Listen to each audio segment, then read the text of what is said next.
আজকের প্রথম খবরটা হলো অসম চুক্তির ৬ নং দফা বাস্তবায়নে আশুর সঙ্গে বৈঠক মুখ্যমন্ত্রীর। অসম চুক্তির ৬ নং দফা বাস্তবায়নের জন্য কেন্দ্রীয় সরকার একটি উচ্চ পর্যায়ে বিচারপতি বিপ্লব শর্মা কমিশন গঠন করেছে। বুধবার এ নিয়ে আশুর কর্মকর্তাদের সঙ্গে বৈঠক করেন মুখ্যমন্ত্রী। বৈঠকের পর এক সংবাদ সম্মেলনে বক্তব্য দিতে গিয়ে ডক্টর হিমন্ত বিশ্ব শর্মা বেশ কিছু গুরুত্বপূর্ণ বিষয় প্রকাশ্যে আনেন। মুখ্যমন্ত্রী বলেন তিনি বিচারপতি বিপ্লব শর্মা কমিশনের রিপোর্ট প্রকাশ করবেন।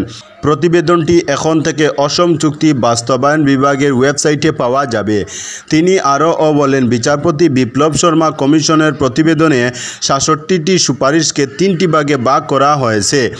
এর মধ্যে ৪০টি সুপারিশ রাজ্য সরকার প্রয়োগ করতে পারে, ১২টি সুপারিশ কেন্দ্র এবং রাজ্য সরকার যৌথভাবে প্রয়োগ করতে পারে এবং ১৫টি সুপারিশ কেন্দ্রীয় সরকার দ্বারা প্রয়োগ করা যেতে পারে বা কেন্দ্রীয় সরকারের অধীনে বিষয়। মুখ্যমন্ত্রী সারা অসম ছাত্র সংস্থা বিপ্লব শর্মা কমিশনের সুপারিশের ৩ ভাগের বিভাজন গ্রহণ করেছে। আশু কেন্দ্রীয় সরকারের অধীনে বিবেচিত ১৬টি সিদ্ধান্ত বাস্তবায়ন নিয়ে কেন্দ্রীয় সরকারের সঙ্গে আলোচনা করারও সিদ্ধান্ত নিয়েছে আশু। রাজ্য সরকার এর জন্য উদ্যোগ নেবে। অসম সরকারের অবশিষ্ট ৪০টি সুপারিশ এবং কেন্দ্র ও রাজ্যের ১২টি সুপারিশ, মোট ৫২টি সুপারিশ বাস্তবায়নের জন্য প্রস্তুত। এই ৫২টি সুপারিশের মধ্যে রয়েছে ভূমি অধিকার, ভাষার অধিকার এবং সাংস্কৃতিক অধিকার।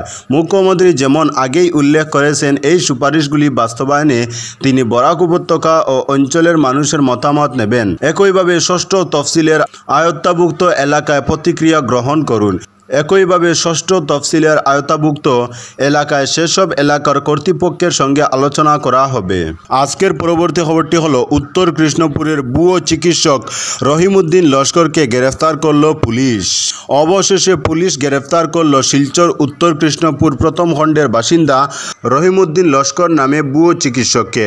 ডক্টর আর.ইউ. লস্কর হিসেবে বিশেষ পরিচিত এই ভুয়ো চিকিৎসককে গ্রেফতারের পর আদালতের অনুমতিতে তাকে জিজ্ঞাসাবাদ করতে ২ দিনের জন্য নিয়ে যাওয়া হয়েছে পুলিশ হেফাজতে। রহিমউদ্দিনকে পুলিশ আটক করেছে মঙ্গলবার। প্রাথমিক জিজ্ঞাসাবাদের পর বুধবার তাকে গ্রেফতার করা হয়। গ্রেফতারের পর এদিনই তাকে পেশ করা হয় আদালতে। এরপর আদালতের অনুমতিতে তাকে নিয়ে যাওয়া হয় পুলিশ হেফাজতে। জানা গেছে পুলিশ ইতিমধ্যে ডক্টর আর.ইউ. লস্কর নামে তার ব্যবহৃত প্রেসক্রিপশন এবং বিভিন্ন সার্টিফিকেট বাজেয়াপ্ত করেছে। এদিকে রহিমউদ্দিন গ্রেফতার হওয়ার পর শহরের একাংশ চিকিৎসকদের মধ্যে সৃষ্টি হয়েছে আতঙ্কের। বিশেষ সূত্রের খবর অনুযায়ী শহরের বেশ কয়েকজন নামজাদা চিকিৎসকের সঙ্গে রহিমউদ্দিনের সম্পর্ক বেশ ঘনিষ্ঠ।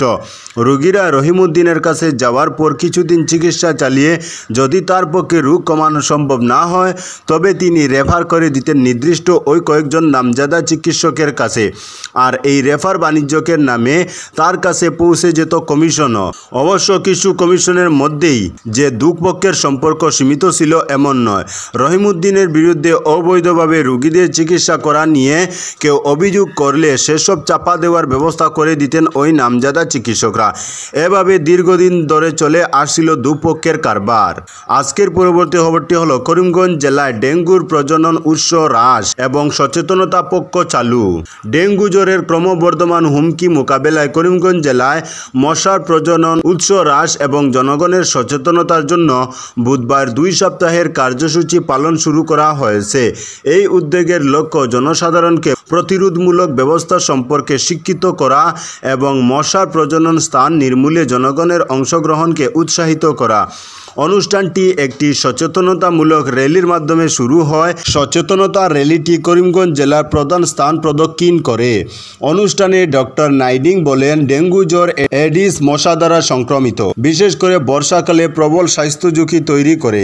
এই কার্যক্রমে জেলা স্বাস্থ্য বিভাগ, করিমগঞ্জ পৌরসভা বোর্ড এবং স্থানীয় এনজিওগুলির সহযোগিতায় বাড়ি বাড়ি পরিদর্শন, সচেতনতা প্রদান, মশার প্রজনন স্থান ধ্বংস, জ্বর পর্যবেক্ষণ, সচেতনতা প্রচার, স্বাস্থ্য শিবির, কর্মশালা, অ্যান্টি লার্ভা স্প্রে, ফগিং এবং পরিচ্ছন্নতা ড্রাইভ সহ বিভিন্ন কার্যক্রম পরিচালনা করা হবে।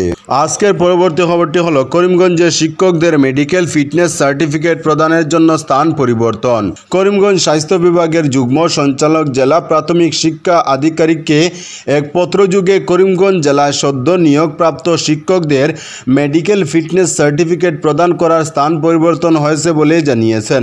প্রতিকূল আবহাওয়া ও কিছু টেকনিক্যাল সমস্যার কারণে মেডিকেল ক্যাম্পের জন্য স্থান পরিবর্তন করা হয়েছে। এতে জানানো হয়েছে 26 সেপ্টেম্বর থেকে প্রতিদিন সকাল 10:30-এর এসওপি অনুসারে শিক্ষকদের মেডিকেল ফিটনেস সার্টিফিকেট প্রদান করতে মেডিকেল ক্যাম্পটি জিএনএম ট্রেনিং স্কুলের পরিবর্তে করিমগঞ্জ সিভিল হাসপাতালে মাদার অ্যান্ড চাইল্ড কেয়ার বিল্ডিংয়ে অনুষ্ঠিত হবে। আজকের পরবর্তী খবরটি হলো মধুরাঘাটের পানীয় জলের সমস্যা নিরসনে এগিয়ে এলেন মিহিরকান্তি। মালুগ্রাম মধুরাঘাটের জনগণ সুদীর্ঘ দিন বিশুদ্ধ পানীয় অভাবে ভুগতেছেন। এই খবরটি পেয়ে বিধায়ক মিহিরকান্তি সোম পিএইচই ও পৌরসভার বিভাগীয় কর্মকর্তাদের সঙ্গে নিয়ে কিভাবে পানীয় জলের অভাবের সমস্যাটি নিরসন করা যায় সরজমিনে গিয়ে প্রত্যক্ষ করেন। বিভাগীয় কর্মকর্তাদের বিষয়টি কিভাবে অতি সত্বর সুবিধা করা যায় এই বিষয়ে নির্দেশ দেন।